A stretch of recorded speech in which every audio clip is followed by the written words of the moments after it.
اس کے بعد نماز جنازہ کے مختصر طریقہ سمجھا دیں۔ نماز جنازہ کے اندر دو چیزیں فرض ہیں۔ نماز جنازہ کے اندر دو چیزیں فرض ہیں۔ کون کون سی؟ سب سے پہلے قیام کرنا فرض ہے، دوسرا کم از کم 4 تکبیریں فرض ہیں۔ اٹھا کے دیکھیں بخاری مسلم کے اندر رسول اللہ صلی اللہ علیہ وسلم کی کئی روایات آتی ہیں کہ رسول اللہ صلی اللہ علیہ وسلم نے جنازوں پر 4 تکبیریں پڑھی ہیں۔ 4 تکبیریں یہ فرض ہیں کم از کم۔ اگر کوئی زیادہ پڑھ لیتا ہے کوئی شرعی فتویٰ صادر نہیں ہوتا اس پہ، لیکن یہ ہے کہ روایات کے اندر جو تکبیرات سامنے آ رہی ہیں زیادہ تر وہ 4 کا تذکرہ ہے۔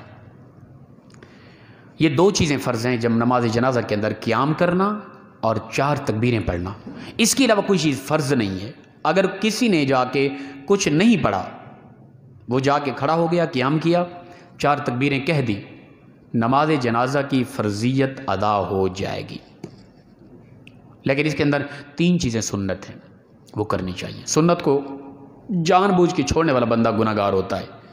چھوٹ گئی بھول کر کوئی گناہ نہیں ہے، نماز بھی ہو جائے گی۔ جان بوجھ کے چھوڑنے والا بندہ گناہ گار ہوگا۔ تو ہمیں علم بھی ہے کہ اس کے اندر سنت کیا چیز ہے۔ پہلی تکبیر کے بعد ثنا پڑھنا، دوسری تکبیر کے بعد درود پاک پڑھنا، تیسری تکبیر کے بعد دعائیں پڑھنا، یہ سنت طریقہ ہے۔ 3 چیزیں سنت ہیں۔ 2 چیزیں جنازہ کے اندر فرض ہیں، 3 چیزیں جنازہ کے اندر سنت ہیں۔ ان کو یاد کر لیا کریں۔ ہمیں کم از کم نماز کی یہ مین بنیادی چیزیں، جنازہ کے اور عیدین کی بنیادی چیزیں ہمیں یاد ہونی چاہیے۔ یہ چیز ذہن میں راسخ کر لیں کہ نماز جنازہ کے اندر 2 چیزیں فرض، قیام اور 4 تکبیریں۔ قیام اور 4 تکبیریں یہ فرض ہے۔ 3 چیزیں سنت ہیں جنازہ کے اندر۔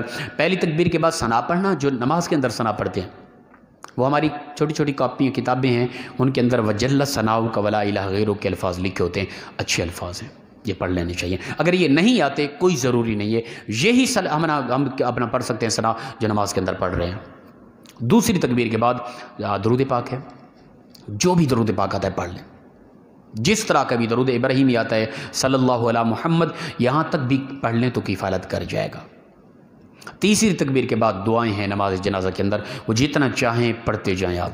جس طرح کی یہ دعا مختلف طرق سے آتی ہے، مختلف الفاظ میں بھی آتی ہے، اللہم اغفر لحینا و میتنا و شاہدنا، یہ تقریباً جامع ترمذی کی روایت ہے۔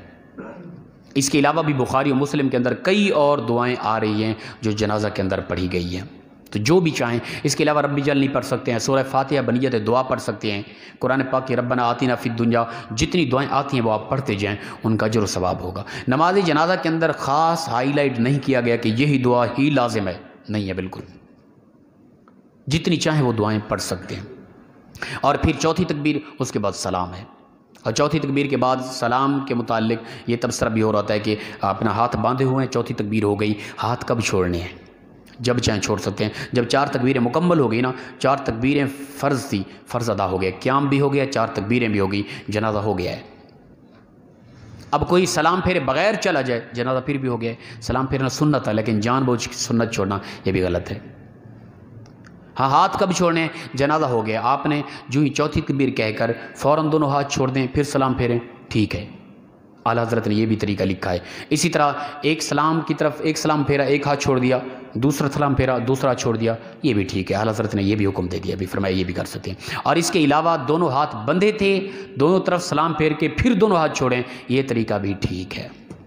3 ہی طریقے ٹھیک ہے، اس میں اختلاف لوگ سوالات کر رہے ہوتے ہیں، اس میں کوئی حرج نہیں ہے، تینوں طریقے ٹھیک ہیں۔